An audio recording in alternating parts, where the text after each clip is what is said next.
Hi കൂട്ടുകാരെ, പുതിയൊരു വീഡിയോയിലേക്ക് എല്ലാവർക്കും സ്വാഗതം. അങ്ങനെ ദയക്കും ശബരിയുടെ ഇടയിലും വലിയൊരു സംശയം തന്നെ വന്നിരിക്കുകയാണ് കേട്ടോ. അവർ അതിരാവിലെ തന്നെ ഇങ്ങനെ പഞ്ചരത്നത്തിലോട്ട് പുറപ്പെടുകയാണ്. അപ്പോൾ ഈ സമയം വാസന്തിയും തന്നെയൊക്കെ എവിടെയുണ്ട്? നിങ്ങളിങ്ങോട്ട് അതിരാവിലെ പോകുന്നത്, അപ്പോൾ അനിതേച്ചി കുഞ്ഞിനെ ഒന്ന് നോക്കിക്കോളൂ എന്ന് പറയുന്നുണ്ട് കേട്ടോ. ആ സമയം നിങ്ങൾ എവിടോട്ടാണ് പോകുന്നത്? അത് പഞ്ചരത്നത്തിലൊന്ന് പോകണം. അതെന്തിനാണ് ഇത്ര പെട്ടെന്ന് പഞ്ചരത്നത്തിൽ പോകുന്നത്? ഇത്ര അതിരാവിലെ അവിടെ എന്തെങ്കിലും വിശേഷം ഉണ്ടോ എന്നൊക്കെ ചോദിക്കുമ്പോൾ ദയക്ക് ദേഷ്യം പിടിക്കണം കേട്ടോ. ദയ പറയണേ, നിങ്ങൾ എന്തിനാ ആവശ്യമില്ലാത്ത കാര്യത്തിൽ ഇടപെടുന്നത്? എൻ്റെ വീടല്ലേ, എൻ്റെ വീട്ടിലോട്ട് പോവാനേ എനിക്കിപ്പോൾ കാരണമില്ലായകയൊക്കെ കാണിക്കണം. എന്ത് സംസാരമാണ് നിങ്ങളുടെ എന്നൊക്കെ പറഞ്ഞിട്ട് വളരെ ദേഷ്യത്തോടു കൂടി ദയ ഇങ്ങനെ അവരോട് ചൂടാവുകയാണ് കേട്ടോ. ഞാൻ എന്തെങ്കിലും ചോദിച്ചാൽ അത് കുറ്റമാവും, എന്നാൽ ഞാൻ പറഞ്ഞോട് തന്നെ വരുന്നതെന്ന് തന്നെ പറയുന്നുണ്ട് കേട്ടോ. ആ സമയം രാമനാഥൻ പറയണേ, ഇവിടെ എന്തിനാ വെറുതെ കാര്യമില്ലാത്ത സംസാരം തന്നെ, ഈ വേണ്ടാത്തതിനും വേണ്ടതിലും ഒക്കെ നീ ചെന്ന് ഇടപെടുന്നത് എന്തിനാണ്? അതിൻ്റെ ആവശ്യം നിനക്കില്ലല്ലോ, നിനക്ക് നിൻ്റെ കാര്യം നോക്കി നടന്നാൽ പോരെ ധന എന്നൊക്കെ പറയുമ്പോൾ വസന്തി പറയണത് തന്നെ കേട്ടാ, മറ്റുള്ളവരുടെ കാര്യത്തിൽ ഇടപെടുന്ന സ്വഭാവം നിർത്തിയേക്ക്. നമ്മൾ എന്തെങ്കിലും ചോദിച്ചാൽ അത് കുറ്റമാവും, എന്നാൽ നാളെ ഒരു പ്രശ്നം ആ രൂപത്തിലൂടെയാണ് വരുന്നതെന്ന് ഇവർ മനസ്സിലാക്കില്ല എന്നൊക്കെ പറഞ്ഞിട്ട് അവരവിടെ നിന്ന് ഇറങ്ങുകയാണ് കേട്ടോ.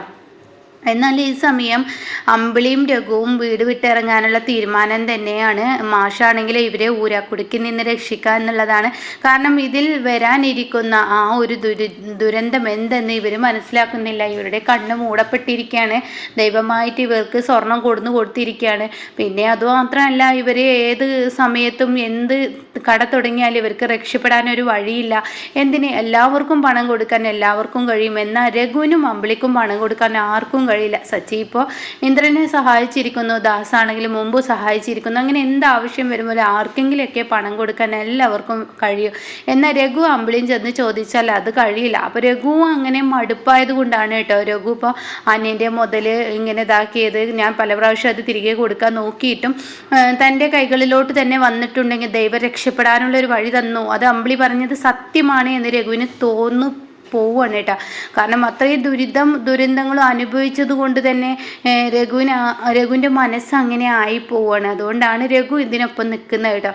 അങ്ങനെ മാഷിൻ്റെ അരികിലോട്ട് രഘു വരികയാണ്. എന്നിട്ട് രഘു പറയണേ, അമ്മാവൻ ഞങ്ങൾ പറയുന്നത് അമ്മാവൻ വിശ്വസിക്കണം. അതിൽ പറയുന്ന വാക്കിൽ അമ്മാവൻ ഉറച്ചു വിശ്വസിക്കുകയാണെങ്കിൽ ഞങ്ങൾക്ക് ഈ വീട് വിട്ട് ഇറങ്ങേണ്ട അവസ്ഥയാണ് വരുന്നത്. കാരണം ഞാനൊന്ന് രക്ഷപ്പെടുകയാണ്, ഞാനൊന്ന് ചെറുതായി കരപറ്റി വരുന്നേ ഉള്ളൂ. ആ സമയം ആദിലിൻ്റെ വാക്കുകൾ കേട്ട് എൻ്റെ കയ്യിലുള്ള സ്വർണം ഞാൻ അവർക്ക് കൊടുത്തില്ല എന്ന് പറയാനൊന്നും എന്നെക്കൊണ്ട് കഴിയില്ല. അപ്പോൾ അത് കേൾക്കുന്ന രഘുവിനോട് മാഷ് പറഞ്ഞു കൊടുക്കുന്നുണ്ട്, രഘു ഞാൻ നിൻ്റെ നല്ലതിന് വേണ്ടി മാത്രമാണ് ഈ അമ്മാവൻ എല്ലാ കാര്യങ്ങളും ചെയ്തിട്ടുള്ളൂ. ഇന്നേവരെ നീ നശിക്കണം, നീ ഇപ്പോൾ ഒരു നല്ല നിലയിലെത്തി, അത് ഞാൻ ഇനി ഇല്ലാതാക്കുകയാണോ എന്നൊരു തോന്നൽ നിന്നിലുണ്ടാവും. പക്ഷേ നീ ഈ സ്വർണം വെച്ച് തുടങ്ങിയിരിക്കുന്ന ഈ സ്ഥാപനം അത് നിലനിൽക്കില്ല. കാരണം അതിൽ നിനക്ക് സമാധാനം എന്തെന്ന് നിനക്കറിയാൻ കഴിയില്ല. അത് നീ എന്നെ ഒന്ന് തിരിഞ്ഞു നോക്കിയാൽ നിനക്ക് മനസ്സിലാവും. ആ സ്വർണം നിൻ്റെ കയ്യിൽ അതിൽ പറയുന്നത് പോലെ നിൻ്റെ കയ്യിൽ കെട്ടിയിട്ടുണ്ടെങ്കിൽ മനസ്സമാധാനത്തോടു കൂടി ഒരു ദിവസം പോലും നിനക്ക് കച്ചവടം തുടങ്ങാൻ പറ്റാത്തൊരവസ്ഥയായിരിക്കും. അതുകൊണ്ട് അമ്മാവൻ നിന്നെ ഈ ഊരാക്കുടിക്ക് നിന്ന് രക്ഷിക്കാനാണ് അമ്മാവൻ ഇങ്ങനെയൊക്കെ പറയുന്നത്. ദൈവം നിങ്ങൾക്ക് കൈവെള്ളയിൽ കൊടുന്നു വെച്ചു എന്നൊരു തോന്നൽ നിങ്ങളിലുണ്ടാവും. പക്ഷേ ദൈവം ഒരുമിച്ച് നിങ്ങൾക്ക് തിരികെ തരുമ്പോൾ, ശിക്ഷ തിരികെ കിട്ടുമ്പോൾ അത് ഒരു പക്ഷേ നിങ്ങൾക്ക് താങ്ങാനാവില്ല എന്നൊക്കെ ഇങ്ങനെ മാഷ് പറയും. അമ്പിളി പറയാണ്, രഘുവേട്ടാ അച്ഛന് നമ്മളെക്കാൾ വലിയ വിശ്വാസം ആദിലിനെ ആണെങ്കിൽ ആദിലിൻ്റെ കൂടെ അച്ഛൻ നിൽക്കട്ടെ, നമ്മുടെ കൂടെ നിൽക്കാൻ കഴിയില്ലെങ്കിൽ അച്ഛന് ആദിലിൻ്റെ ഒപ്പം നിൽക്കട്ടെ. ഇനി രഘുവേട്ടാ നമുക്ക് ഇവിടെ നിൽക്കേണ്ട ആവശ്യമില്ല, നമുക്ക് ഇറങ്ങാം, നമ്മൾ രക്ഷപ്പെടുന്നതിൽ അച്ഛന് കുശുമ്പിളകുകയാണ് ഇങ്ങനെയൊക്കെ സംസാരിക്കുന്നത്. ഇപ്പോൾ ദൈവമായിട്ട് നമ്മുടെ മുന്നിൽ ഒരു വഴി തുറന്ന് തന്നപ്പോൾ അത് വേണ്ട എന്ന് വെക്കാനൊന്നും നമുക്ക് പറ്റില്ല. ദാസങ്ങൾ മുഖേനയാണ് ആ വഴി തുറന്നതെന്ന് എന്ന് വെച്ച് കൊടുത്ത സ്വർണം കൊടുത്തില്ല എന്ന് പറയാൻ ആർക്കാ കഴിയും? അതുകൊണ്ട് രഘുവേട്ടാ ഇനി നമുക്ക് പോവാം എന്നും പറഞ്ഞിട്ട് അവരവിടെ നിന്നും ഇറങ്ങുന്നു കേട്ടോ. ഇതേ സമയം മാഷ് തടയാനോ പിടിക്കാനോ ഒന്നും നിൽക്കില്ല. കാരണം മാഷിന് നന്നായി അറിയാം ഇവരുടെ കയ്യിൽ ആ സ്വർണ്ണമുണ്ട്. ദാസും ഇവർക്കൊപ്പം നിന്നിട്ട് ഈ ചതി ചെയ്യുകയാണെന്ന് മാഷ് മനസ്സിലാക്കിയിരിക്കുന്നു കേട്ടോ. അങ്ങനെ ഇവർ പോവുകയും ചെയ്തു. എന്നാൽ ദയയും ശബരിയും അപ്പോഴാണ് കേട്ടോ ഈ വീട്ടിലോട്ട് കയറി വരുന്നത്. അങ്ങനെ ദയാണെങ്കിൽ ഇവിടെ ഒരു ആളനക്കം ഇല്ലല്ലോ, ആരും ഇല്ലാത്തതുപോലെ ഉണ്ടല്ലോ, എന്തോ പ്രശ്നം ശബരിയേട്ട കാര്യമായിട്ടുണ്ട്. എല്ലാവരും നമ്മളിൽ നിന്ന് എന്തോ മറച്ചു വെക്കുന്നുണ്ട്. നമ്മളിൽ നിന്ന് മാത്രമാണ് മറച്ചു വെക്കുന്നത്, വേറെ ആരിൽ നിന്നും ഇങ്ങനെയൊന്നും ശബരിയേട്ട മറച്ചു മറച്ചു വെക്കുന്നില്ല. എന്തെങ്കിലും നമുക്ക് പോവാം എന്നൊക്കെ പറഞ്ഞിട്ട് അവർ അങ്ങോട്ടേക്ക് ചെല്ലുകയാണ് കേട്ടോ. അപ്പോൾ മാഷ് അവിടെ ഇരിക്കുന്നുണ്ട്. മാഷ് വളരെ സങ്കടത്തോടു കൂടി ആ ബാൽക്കണിയിൽ ഇങ്ങനെ ഇരിക്കുമ്പോൾ ദയ അച്ഛ എന്ന് പറഞ്ഞ് വിളിക്കാൻ കേട്ടോ. അപ്പോൾ ഉടൻ തന്നെ മാഷ് ഒന്ന് അന്താളിച്ച് പോകുന്നുണ്ട്. അച്ഛൻ എന്ത് വഴിയാ കാണിച്ചത്? അച്ഛൻ പഞ്ചരത്നത്തിലോട്ട് വരുന്നുണ്ടെങ്കിൽ ഒന്ന് ഞങ്ങളെയൊക്കെ ഒന്ന് വിവരം അറിയിച്ചിട്ട് വരായിരുന്നില്ല? ഒരു ദിവസം അച്ഛൻ്റെ ഫോൺ ഓഫും, എന്തിനാണ് അച്ഛൻ ഞങ്ങളെ ഇട്ട് ഇങ്ങനെ പെടാപാട് പെടുത്തുന്നത് എന്നൊക്കെ ഇങ്ങനെ പറഞ്ഞുള്ള ചോദ്യവും പറച്ചിലൊക്കെ ആയിട്ടോ. അപ്പോൾ ശബരിയും പറയണ അച്ഛൻ വരുന്നെങ്കിൽ പഞ്ചരത്നത്തിൽ വരുന്നെങ്കിൽ എല്ലാവരോടും പറഞ്ഞിട്ടൊന്ന് പോരായിരുന്നു, ഇത് മറ്റുള്ളവരൊക്കെ തിരിന്ന് പോയി എന്നൊക്കെ ഇങ്ങനെ പറയുമ്പോൾ മാഷ് പറയും എൻ്റെ ഫോണിന് ചെറിയൊരു കുഴപ്പമുണ്ട്, ഫോൺ കേടുന്നത് കൊണ്ടാണ് ഞാൻ ആരെയും വിളിക്കാതിരുന്നത്. അപ്പോൾ രഘുവേട്ടനും അമ്പിളി ചേച്ചിയോ അവരിപ്പോൾ ഇവിടെ നിന്ന് പോയി എന്ന് പറയാൻ കേട്ടോ. അതെന്താ ഇത്ര പെട്ടെന്ന് അവർ പോയതെന്ന് പറയുമ്പോൾ അവരൊരു കടയൊക്കെ ഇട്ടതല്ലേ, അവർക്ക് ഇവിടെ നിൽക്കാനൊന്നും പറ്റത്തില്ലല്ലോ എന്ന് പറഞ്ഞ് മാഷ് ഒഴിവാവാണ് കേട്ടോ. അപ്പോൾ ഈ സമയം ദയ പറയണേ അച്ഛൻ പറയുന്ന വാക്കുകളൊന്നും എനിക്കങ്ങനെ വിശ്വസിക്കാൻ കഴിയില്ല. എനിക്ക് തോന്നുന്നു അന്ന് അച്ഛനെ കാണാൻ വന്ന ആ ഗസ്റ്റ് ആദിലെന്ന് പറയുന്ന ആ ഗസ്റ്റ് അവനാണോ ഇവിടുത്തെ പ്രശ്നക്കാരൻ? അച്ഛൻ്റെ ശിഷ്യനാണെന്ന് ഓരോരുത്തർ പറയുന്നു, എന്നാൽ രഘുവേട്ടൻ ആ ശിഷ്യനെ ഭയക്കുന്നുണ്ട് അമ്പിളി ചേച്ചി. അപ്പോൾ തന്നെ അർത്ഥം എന്താ? എനിക്ക് മനസ്സിലാവുന്ന എന്തൊക്കെ പറഞ്ഞിട്ട് ഇങ്ങനെയുള്ള സംസാരങ്ങളാവുമ്പോൾ ഉടൻ പേടി വരികയാണ് കേട്ടോ. തന്നുള്ളിൽ ഭയം വരികയാണ്. താൻ ഇനി എന്താ ചെയ്യേണ്ടതെന്നുള്ള ആ ഭയം മാഷിന് വരുമ്പോഴാണ് കേട്ടോ മുറ്റത്ത് ആരോ വരുന്ന ഒരു സൗണ്ട് കേട്ടോ, ഒരു വണ്ടി വന്ന് നിൽക്കുന്ന സൗണ്ട്. അപ്പോൾ മാഷ് പറയുന്നുണ്ട് മക്കളെ ആരോ വന്നിട്ടുണ്ടെന്ന് പറയണം, അതുകൊണ്ട് തന്നെ ആ സംസാരം ഇവിടെ നിൽക്കണം. അങ്ങനെ ശബരി പുറത്തോട്ട് വരികയാണ്. ശബരി പുറത്ത് വരുമ്പോൾ കാണുന്നത് ആദിലിനെ ആയിരിക്കും കേട്ടോ. ആദിലിനെ കാണുന്ന ശബരി ഇങ്ങനെ നോക്കുകയാണ്. അപ്പോൾ ഉടൻ തന്നെ ഇങ്ങനെ കുറച്ച് നേരം ഇങ്ങനെ നിന്നതിന് ശേഷം ആദിലിനോട് ചോദിക്കുകയാണ് നിങ്ങൾ ആരാ എന്ന് പറയുമ്പോൾ ഞാൻ മാഷിൻ്റെ ശിഷ്യനായ ആദിലാണ് എന്ന് പറയാം കേട്ടോ.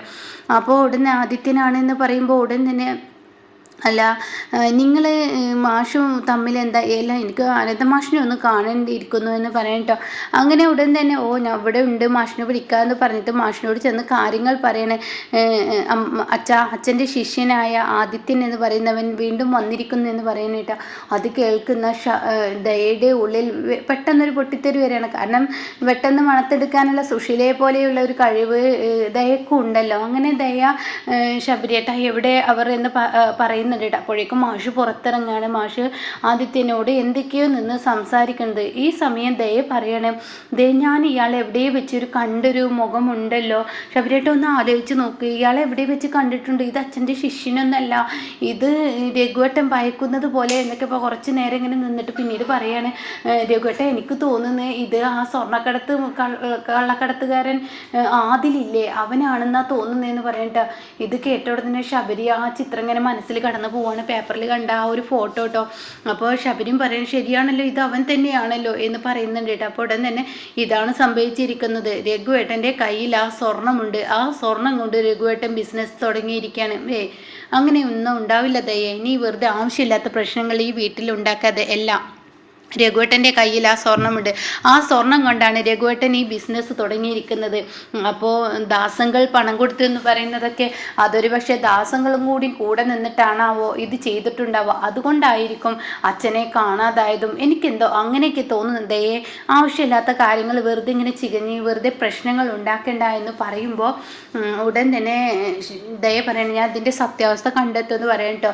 എന്നാൽ ഇവരാണെങ്കിലോ ദാസിൻ്റെ വീട്ടിലോട്ട് പോവുകയാണ്. അങ്ങനെ ദാസിനോട് കാര്യങ്ങൾ പറയാണ്. ഞങ്ങൾ അമ്മാവനോട് എത്ര പറഞ്ഞിട്ടും അമ്മാവ് വിശ്വസിക്കുന്നില്ല, അതിൻ്റെ വാക്കുകൾക്കാണ് വിശ്വാസം, അതുകൊണ്ട് അവിടെ നിന്ന് ഞങ്ങൾക്ക് ഇറങ്ങേണ്ടി വന്നു, ഇനി മുന്നും പിന്നും നോക്കാനില്ല, ഞങ്ങൾ അങ്ങോട്ടേക്ക് പോകുന്നില്ല എന്നൊക്കെ അമ്പിളി പറയാണ്. അപ്പോൾ ആ സമയം ദാസ് പറയാണ് നിങ്ങളെടുത്ത തീരുമാനം അത് നല്ല തീരുമാനം തന്നെയാണ്, നിങ്ങളത് തന്നെയാണ് ചെയ്യേണ്ടത്. കാരണം ഒരിക്കലും നമ്മുടെ കയ്യിൽ ആ സ്വർണ്ണമുണ്ടെന്ന് ഒരിക്കലും അറിയരുത്. അറിഞ്ഞു കഴിഞ്ഞാൽ അണ്ണൻ അത് പൊറുക്കില്ല. അണ്ണൻ്റെ സത്യസന്ധമായ ആ ഒരു ഇതിൽ അണ്ണൻ അത് തിരിച്ചു കൊടുക്കാനേ പറയുള്ളൂ. അതുകൊണ്ട് ആ സ്വർണം കൊടുക്കേണ്ട, അത് നമുക്ക് കയ്യിൽ വെക്കാമെന്ന് പറയാൻ കേട്ടോ. അപ്പോൾ ഇനി ആരൊക്കെയാണ് വില്ലനാവാൻ പോകുന്നത്? പണം ഏതൊരു ആളുടെയും കയ്യിൽ വന്നു കഴിഞ്ഞാൽ പിന്നീട് ആ പണം കയ്യിൽ വരുമ്പോൾ അയാൾ തിരിച്ച് ശത്രുവാകുന്ന ആ ഒരു ഇതാണല്ലോ എല്ലാവർക്കും ഉണ്ടാവാറ്. അപ്പോൾ ഇനി ദാസ് നാളെ രഘുവിൻ്റെയും അമ്പിളിയുടെയും ശത്രുവാകുമെന്ന് പറയാനും പറ്റത്തില്ല കേട്ടോ.